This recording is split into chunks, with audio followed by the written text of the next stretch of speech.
Assalamualaikum warahmatullahi wabarakatuh.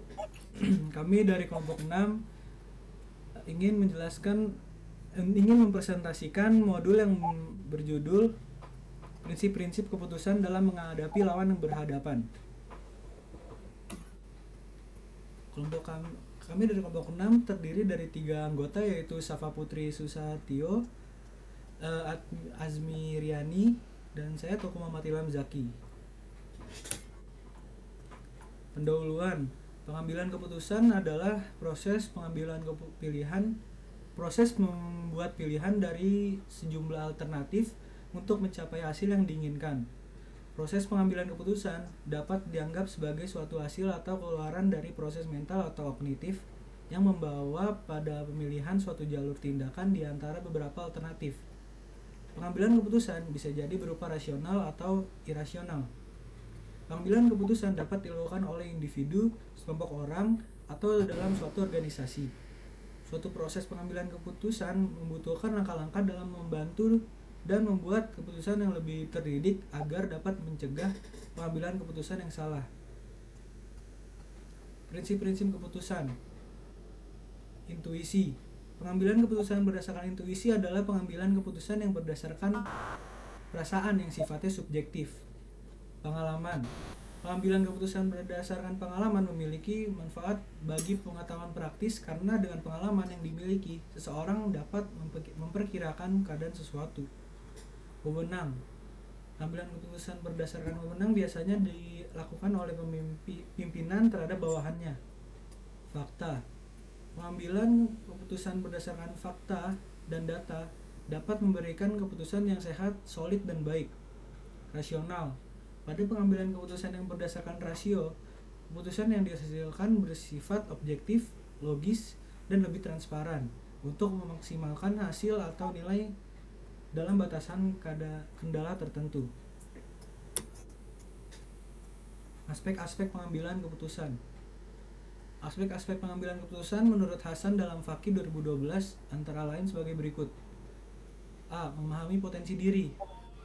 Yang dimaksudkan siswa memiliki kesanggupan untuk membentuk suatu gambaran tentang dirinya sendiri. B. Memahami lingkungan. Yang dimaksudkan siswa memiliki kesanggupan untuk memahami dan menggambarkan keadaan lingkungannya. C. Menemukan hambatan-hambatan dalam mengambil keputusan studi lanjut. Yang dimaksudkan adalah siswa sanggup menemukan, mengidentifikasi, dan mencari jalan keluar dari keadaan yang menghambatnya. Dan yang D. Memutuskan pilihan berdasarkan alternatif-alternatif yang ada. Keputusan pemilihan berdasarkan alternatif yaitu siswa mampu memahami diri dan mampu menemukan hambatan dalam pengambilan keputusan. Jenis-jenis pengambilan keputusan. Yang pertama adalah keputusan strategis.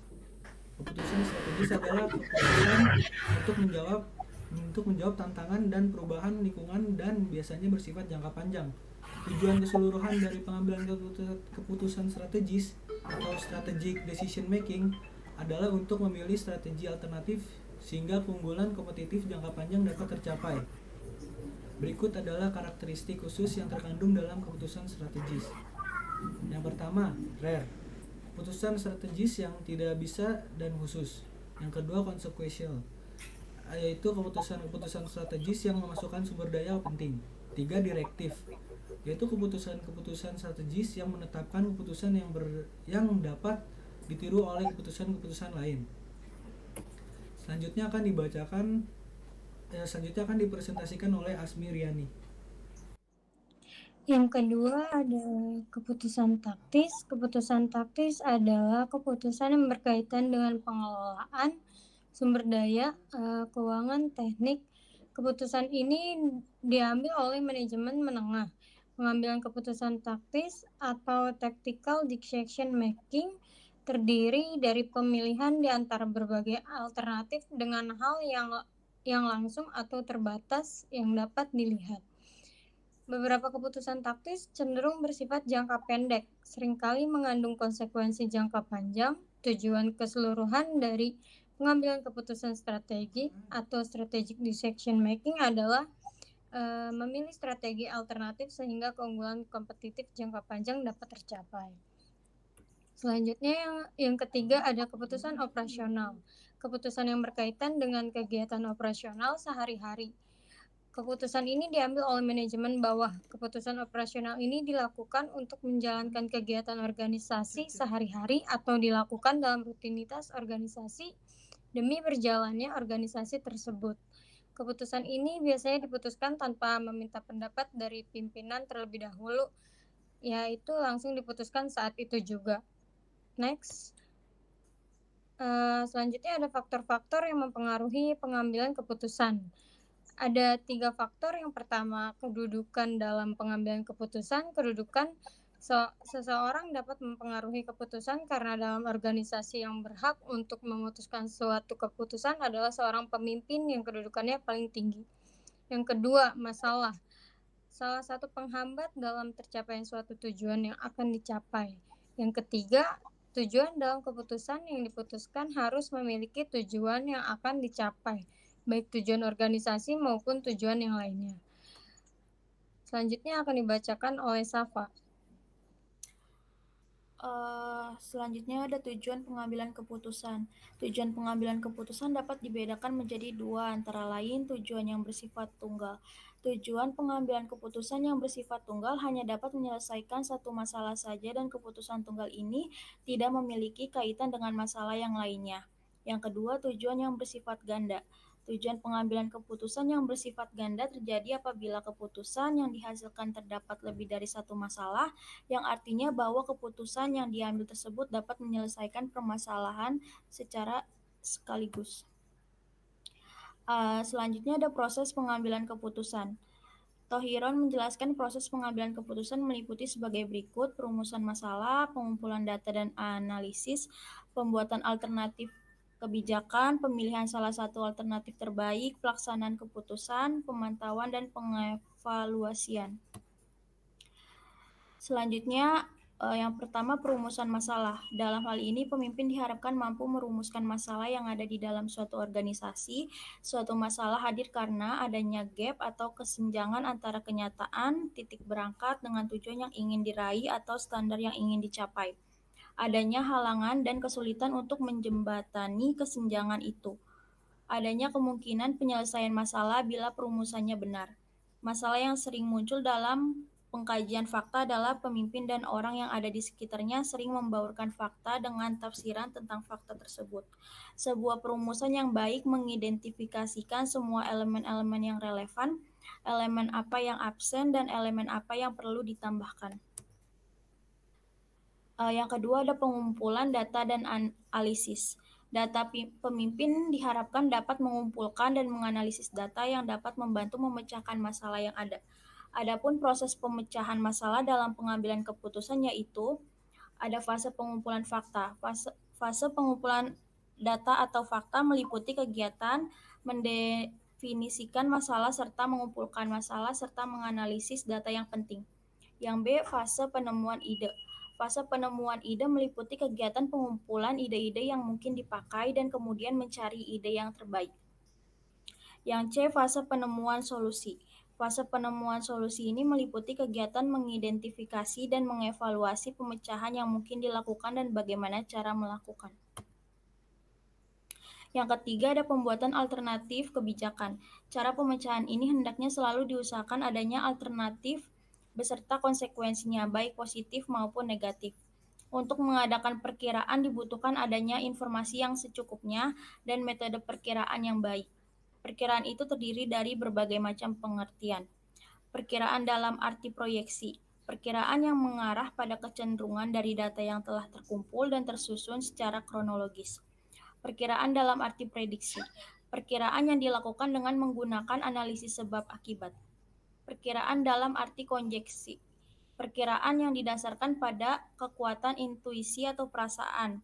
Intuisi di sini sifatnya subjektif, artinya tergantung dari kemampuan seseorang untuk mengolah perasaan.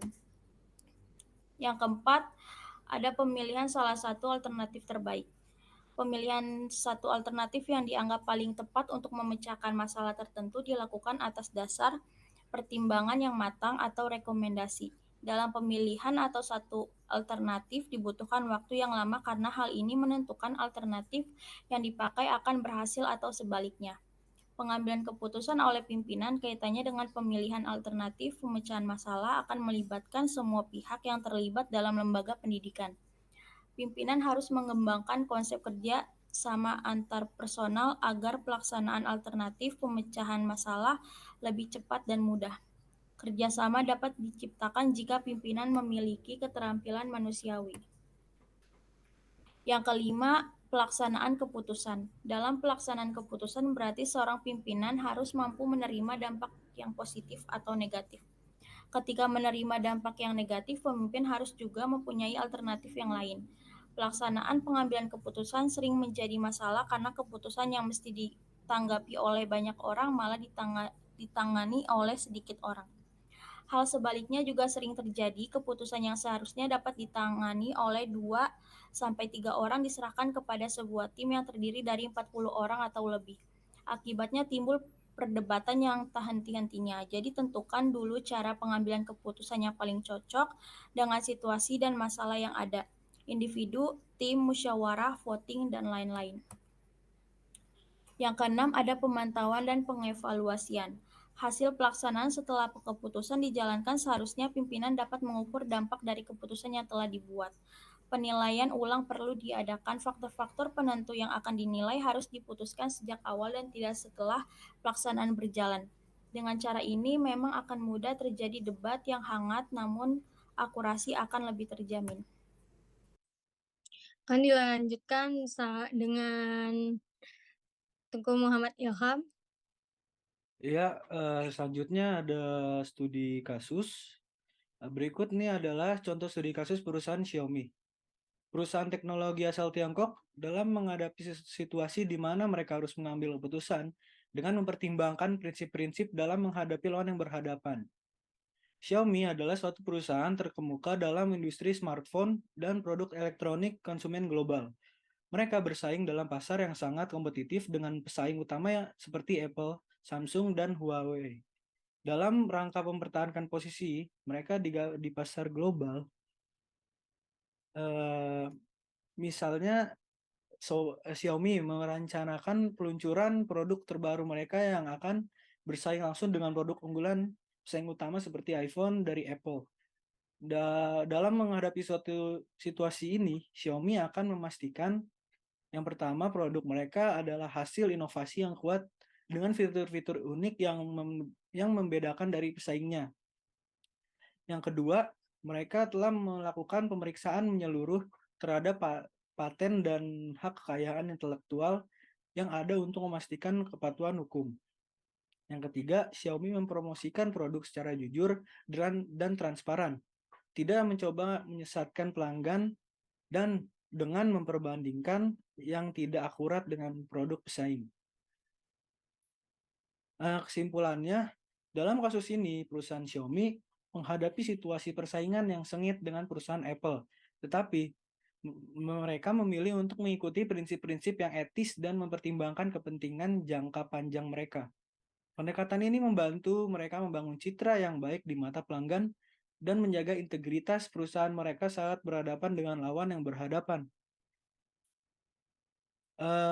Sekiranya cukup sampai di situ presentasinya. Bila ada perkataan yang salah mohon dimaafkan. Wassalamualaikum warahmatullahi wabarakatuh.